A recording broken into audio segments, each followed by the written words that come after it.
Hey, morning, Charlie. Okay, here we come. Coming on in here. Nice. Look, our threshold is torn a little bit right there. And this is the northwest bedroom. And this carpet, I don't know if I can get a camera to really pick up on this. I tried some still images, but there's a seam that runs right here. It's very prominent and obvious. Okay. Because I'm a prominent and obvious type guy. Moving on in.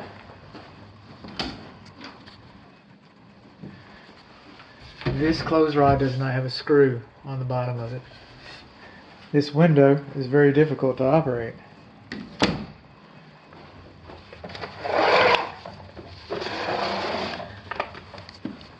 Now, I don't know if you know this or not. Maybe I sound a little tired. Or maybe the light's looking a little different. But even though this video is going to show up pretty soon in your inspection report, this is the last video that I'm going to do today.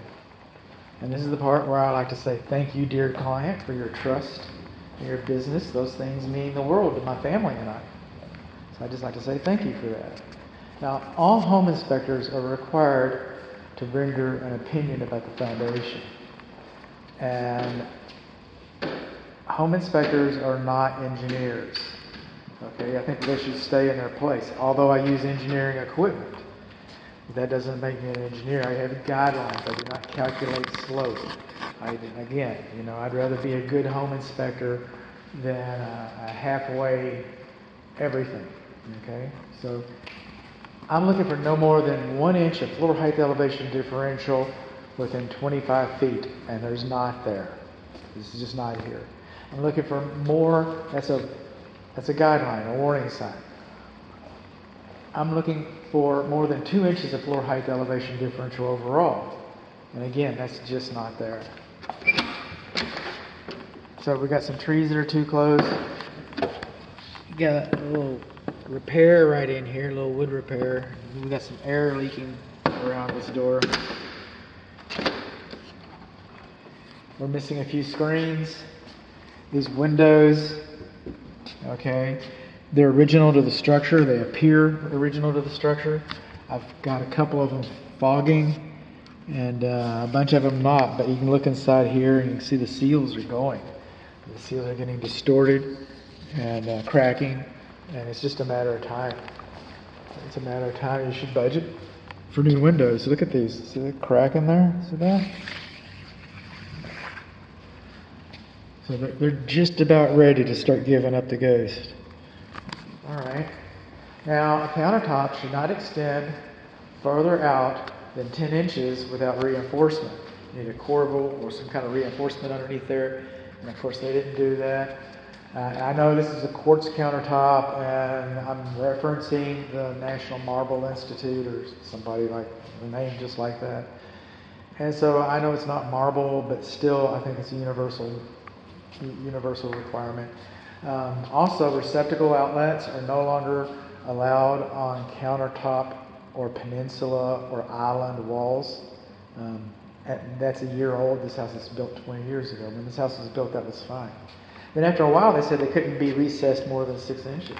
So they're recessed more than 6 inches, but now they say that they shouldn't even be there. So that kind of is what it is.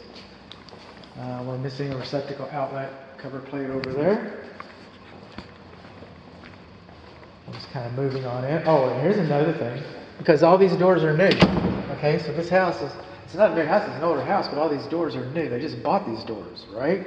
So being new doors, okay, being just just purchased, the tops and bottom rails, the manufacturer's installation instructions say that all 6 sides should be sealed or the warranty is void. I don't know when you use a warranty for an interior door. That one swings open on its own accord. How about that? So we'll just get over here. Primary bedroom door swings open on its own accord and does not have a door stop. How about that? Okay, but the manufacturer says all 6 sides. This is the front face, okay? This is the latch side style. This is the back face. This is the hinge side style. That's 4 sides. What 6 sides are they talking about? They're talking about the top rail and the bottom rail. So the manufacturer, they know more about their product than anybody, and the manufacturer says that all 6 sides should be sealed, and these doors have not been sealed. Coming on along, here we go. Some of these windows are very difficult. And since I've been here, because this is the last video, right? But I still don't know what's going on with the swamp out there. It's still a mystery to me. Okay. We're going along and on along and on along. We hit some lights. See these closed rods right here? They got the screw in the bottom of them like that. These are like the other bedroom, the southwest bedroom, in that closet. It didn't have the screw. These got the screws. Somebody knew what they were doing. Moving on along. It's going to be like a repeat. You'll see this a little later.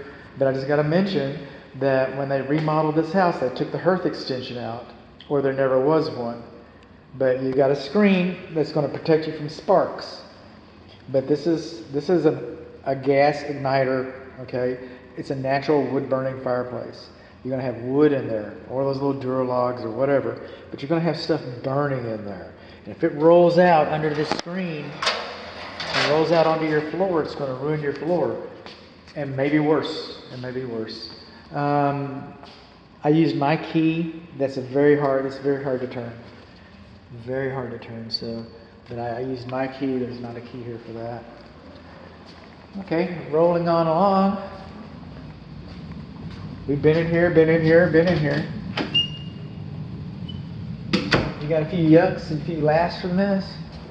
Am I silly enough? Well, then there's a like button around here somewhere. And if you got insomnia, I've heard that my smooth, mellow FM radio voice, overnight DJ, I heard that, this brush kind of sticks, doesn't it? Look at that. Okay. Northeast bedroom closet door sticks in his jam, rubs in his jam. But anyway, there's a subscribe or a join or something. There's some kind of button underneath there. Just go ahead and hit me up. Oh, and I got one more thing. Look at that smoke alarms about everywhere they're supposed to be. And I don't know, because these alarms, honestly, so it's undetermined whether this alarm has carbon monoxide. They all look about the same. They look like they might go to a smart house or something like that. I'm not sure. But we got these remnants right here. And we've got a smoke alarm over here, and that's for the living room. So this guy isn't really necessary. But when a smoke alarm turns yellow like that, you notice all the other smoke alarms are white? It's because they're newer. When a smoke alarm turns yellow like that, the manufacturer makes a certain kind of plastic that's made to turn yellow after a certain amount of time. When they turn yellow, they've exceeded their economic lives. They're obsolete. They should not be counted on.